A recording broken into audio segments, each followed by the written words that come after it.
Today we are reacting to JxmyHighroller. They're breaking the NBA again. I'm guessing it's either about threes or Golden State Warriors, bro. G State been going crazy for. I ain't gonna lie, they on some different stuff. But with that being said, before we get in the video, if you're new, like, share, comment, subscribe, man. We rolled to 500 subs, man. I love y'all. Do this for y'all. Tell me what y'all want me to react to next. I got y'all every time. Every time. Let's work.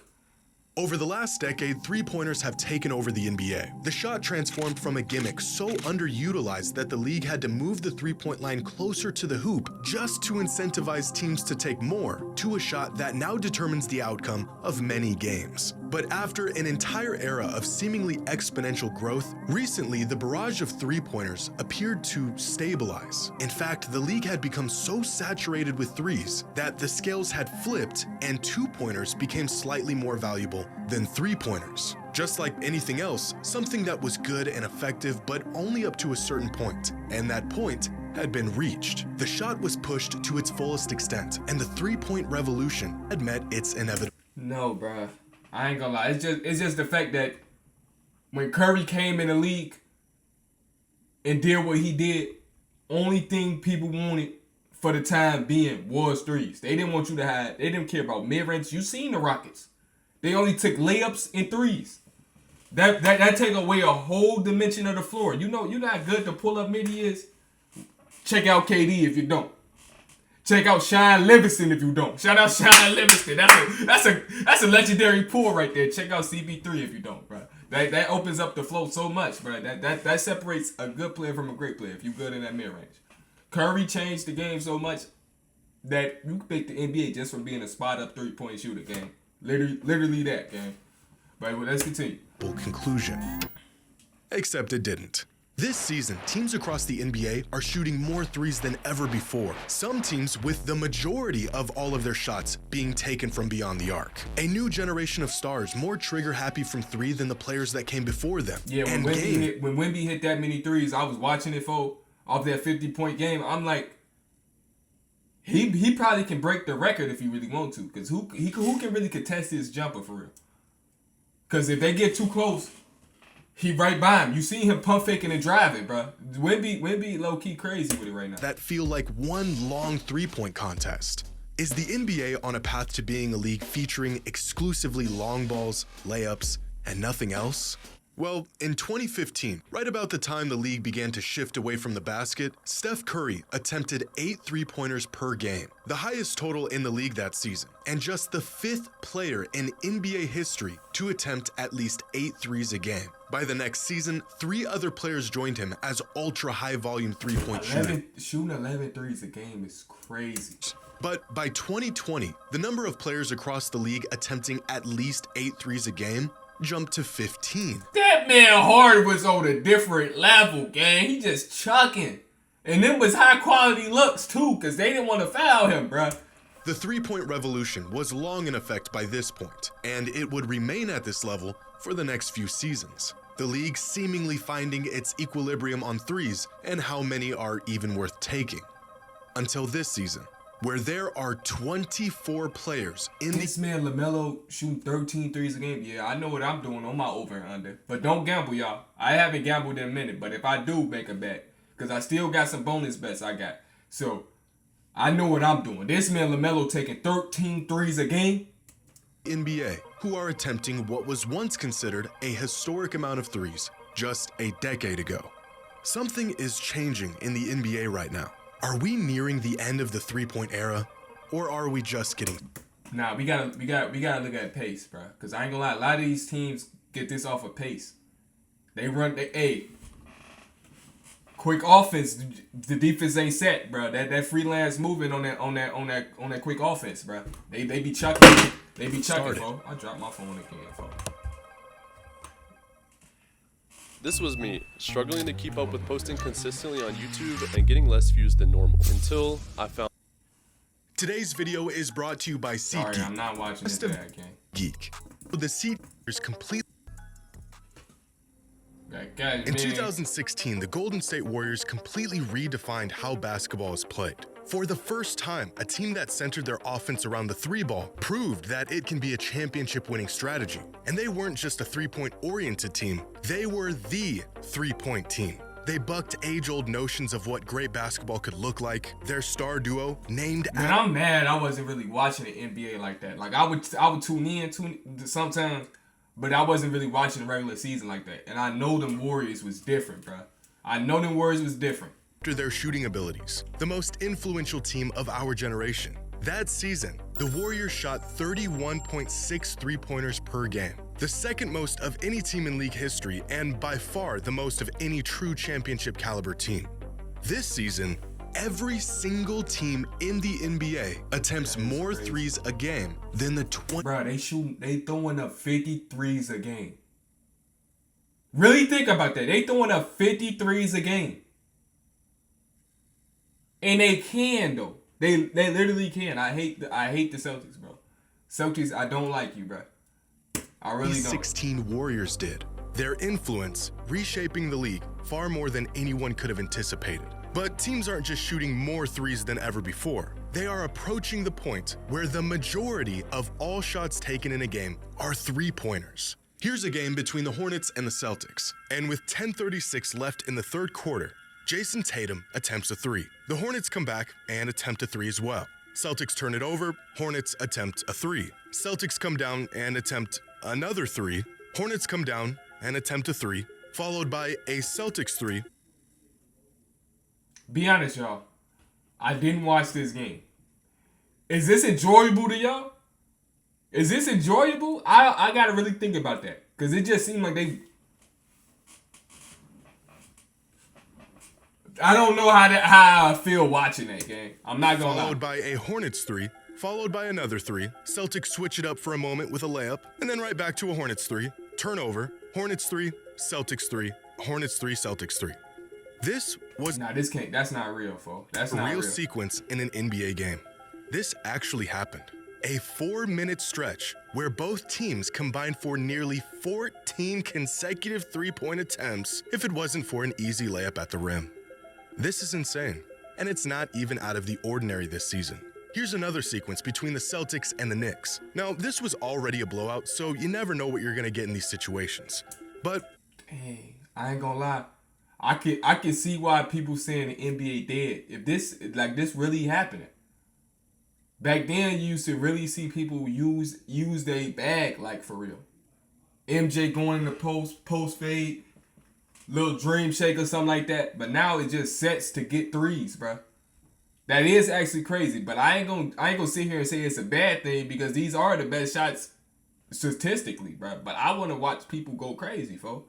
I want to see somebody do some dribble moves, pull up mid, dunk some. You feel me? That's actually ridiculous. I ain't gonna lie. I don't know how I three feel ball yet. followed up with a turnover, another three ball, and another three ball, and another three ball, another turnover, three ball, turnover, three ball. Oh look, there's a layup. And then back to another three ball, and a turnover, and a three ball, and take a wild guess, a three ball. 3 straight minutes of three-pointers. 8 from the Celtics alone, and they missed all 8. But even this was nothing compared to what happened in a game between the Hornets and the Hawks. With 1 minute and 45 seconds left in the first quarter, the Hornets made a mid-range jump shot. What's so special about this mid-range bucket? Well, nothing. It's the only one that happened all game. Bet. Other than the fact that this would be the last shot they would make outside of layups and three-pointers for the rest of the entire... I knew it, bruh. I really knew it. I didn't watch this game. I didn't know what he was finna say, but I knew that's the only option that could be. Entire game. For the next 37 minutes of game time, outside of free throws, every single point the Hornets scored until the end of the game was from right here or out here. Bro, at least they attempted it. And you can see they attempted mid-range shots. That's cool, bro. But dang, bro, this is getting outlandish. In fact, throughout this entire game, the Hornets scored 120 points. Only 4 of them came from a shot that wasn't a three-pointer, a layup, or a free throw. Has the complex, rich, and diverse game that we love truly been reduced to this? It certainly feels that way at times. Through 100 games so far this season, a whopping 40. Wow, was Shout I out you, really gang. that guy? No. It feels like I'm looking at Nah, a bro, shout stranger, out you, and it's gang. crazy. 42% of all field goal attempts have been from beyond the three-point line, a total that has nearly doubled since 2012. We need to see total attempt rate for threes and layups. I bet you it's 96%. That means it's only layups and three. I bet you it's something like that. If you, I need to know. I'm not finna go do the research. It's not in me to go do that research. But I bet you it's at least 90. Sometimes it feels like we're watching one big three-point contest, because at times, we are. In fact, at the current rate the league is going, which may or may not continue, half of all shots taken in an NBA game will be three-pointers by the 2032 season. But it's not just that teams are attempting more three-pointers. Teams have regressed to taking only the best, most efficient shots on the court. Three-pointers, layups when they're available, and hardly anything in between. Excluding free throws, 86% of all points scored from NBA teams this season have been from beyond the three-point line or within 6. I knew it, bro. I was 4% off. I knew it. I literally knew it. Feet of the basket. 20 years ago, only 65% of all points were scored from these zones. Now, this upward trend of near and far and nothing in between may not continue. Over the past few seasons, there has been some stagnation in three-point attempt rate, so there may be a shift in the other direction in the coming years. But the NBA tends to follow the leader. What are the winning teams doing, and how can we adapt, emulate, and optimize that style of play? And right now, as much as we can't stand it, winning basketball looks a lot like a three-point shootout. Before the beginning of this season, Celtics head coach Joe Mazzulla said the team planned on shooting a lot more threes this year. They did the math, and it checked out. We need more threes. But outside of Harden's Rockets, last year's Celtics attempted more three-pointers than any other team in NBA history. It was a recipe that was so good, it helped them win a championship. How many more threes could they possibly shoot? 51. This year's Celtics are shooting 51 three-pointers per game. That is 56% of all of their field goal attempts. Arguably the best team in the league, coming off of a championship, is shooting 6 more three-pointers per game than any other team in league history. But are three-pointers and the sheer volume of them really a recipe for winning basketball? Is this truly? Nah, I can't say it is, bro. I literally think the Celtics able to do this just because they really got an all-star team, bro. I'm not gonna lie. If you really go down a roster, they built this roster to be able to do that. You feel me? And I guess that makes sense. If we built the roster to shoot threes, we gonna take as many threes as we want. You feel me? So it's a little bit because it's like which one you want to do, chicken or egg? Like we shooting threes because we got this roster, or we this roster like this because we shooting threes. Which one is it, right? You feel me? The future of the game Whichever one and y'all what wanna go teams will need to do to compete? Well, I feel like they knew what they wanted and they just went after all 3-point shooters, bro. I'm not gonna lie. 3-point shooters that can actually take it off the dribble too. So like you gotta collapse. That's all they do. They go to the paint, hope you collapse. If you don't, we get in the lane. If you do, we passing it to that shooter you left open every time. And if not that, we just gonna call a screen and we gonna get the switch because everybody's switching nowadays. So now we switching your worst defender on our best scorer, and now you most definitely gonna have to help down, and we getting a 3 from that every time. That's the exact. I just told y'all the Celtics game plan, bro. I'm dang near league management. Teams that win the three-point battle, when they score more net points from three-pointers than their opponent, have won 72% of the time. And this one metric has been more indicative to winning than just about any other. Last season, there was an 85.6% correlation between three-point percentage and winning percentage, the strongest correlation between the two variables in NBA history. Make more three-pointers, greatly increase your odds of winning the game. But that's pretty obvious. Of course, making more threes will better your odds. We have seen massive underdogs win games by pouring in three-pointers and hitting more than they probably should have. Will teams eventually reach the threshold of three-pointers that are worth taking in a game? Or is the shot just so valuable that we will inevitably see a league that finds no value in taking any shot outside of the long ball? There must be a sweet spot between shooting exclusively threes and no threes, where we will eventually see the limit of good, viable three-pointers. Oddly enough, the league may have already met that limit. As previously mentioned, three-pointers used to yield more points per shot than two-pointers for many years. Teams eventually figured this out and they capitalized on it. But this inadvertently led to two-pointers becoming more valuable. As teams focused their defensive efforts on stopping the three ball, they got spread thin, the rim opened wide up, offenses got rid of long mid-range jumpers, and for the first time in over 3 decades, two-pointers produced just as many points per shot as three-pointers.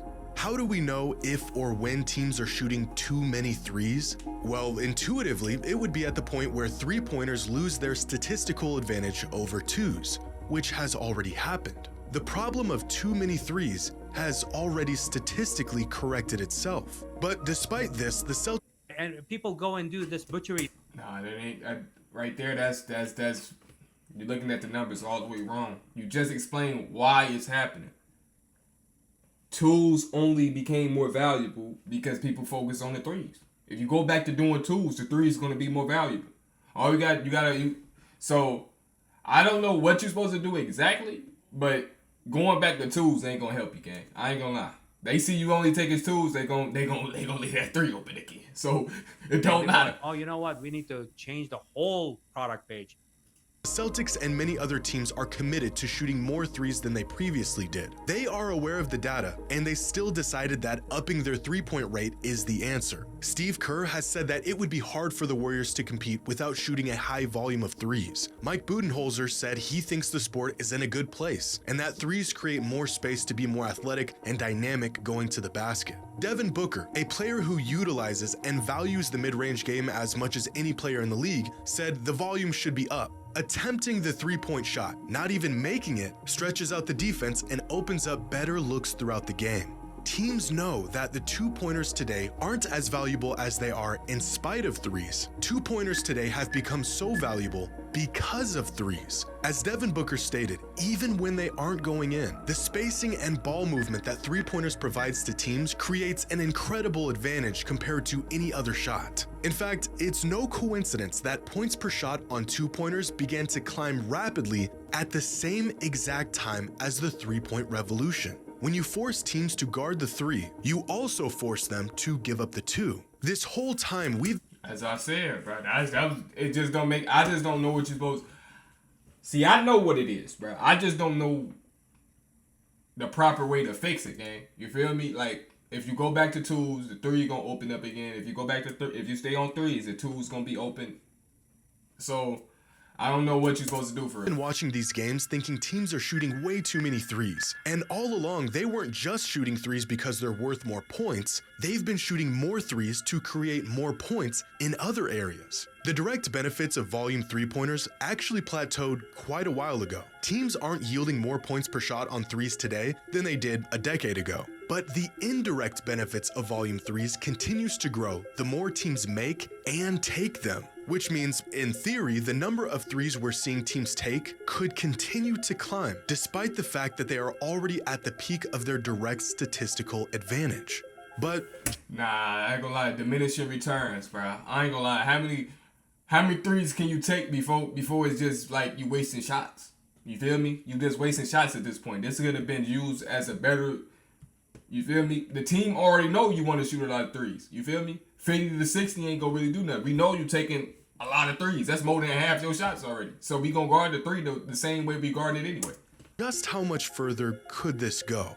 Well, this is where things get really interesting. If we ignore the caliber of teams and the efficiency of their shooting and just look purely at volume, then through over 150 games so far this season, teams have found by far the most success when they shoot somewhere between 46 and 52% of all of their shots from beyond the arc. This season, when teams put up a three-point attempt rate between 46 and 52%, they have won over 70% of the time. Meanwhile, teams that shoot at a rate outside of this hypothetical sweet spot have won just 48% of the time, which means despite as many three-pointers teams are shooting, statistically, they may still not be shooting enough. And it may only be a matter of time before teams use this information and slowly creep towards this rate of 50% of all of their shots consisting of three-pointers.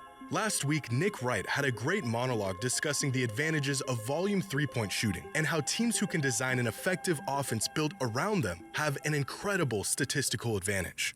The league needs to change some rules. They have finally figured out it's not only that 3 is worth more than 2, it's that 3 is worth a lot more than 2. Because there is a 50% premium on three-point shots, the smart way to play is probably what the Celtics did on opening night. Shoot 60 of them things. That is the best strategy. That is also terrible television. And I love the league. I love it. But this is not sustainable. At its core, the NBA is at its best when dudes are flying over people, meeting them at the rim. Hanging out at the three-point line, hoisting 30-footers is not good TV. And you are going down a path where the games are less compelling television and the fans are worried, do the players even care? It's just a warning to a league I love. You are playing a dangerous, dangerous game.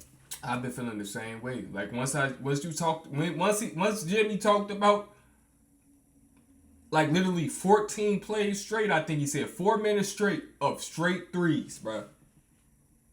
Was crazy. I'm not gonna lie, that's ridiculous. If what the But Warriors... ain't no rule you can say to like you just messing up a team at that point. My whole game plan is to shoot threes, and you can put a limit on how many I can shoot. I don't think that should be done. did in the mid-2010s broke the game of basketball, then teams today are eviscerating it. They have essentially cracked the code. Decades of experimenting with different schemes and offensive designs and player personnel through trial and error has led teams to the correct answer. Nothing. Why do you shoot Zion? That dude take 1 3 a year. He Beats a bunch of good looks at three. It may not be pretty. It may lack the nuance and diversity that we used to see in the league, but it has been proven to be the most effective method of winning basketball games. How much further can this possibly go? Well, fortunately, there seems to be an upper limit to the ideal volume of threes before the returns become diminished. That limit is probably about 50%. Unfortunately for us, the NBA is still nowhere near that limit. Nobody want to see somebody take 50% of their shots at the three-point line. But with that being said, if you're new, like, share, comment, subscribe, man. We done road to 500 subs. I do this for y'all. I love y'all. See y'all in the next one. Tell me what y'all want me to react to. I got y'all. For Showzy, Wozy,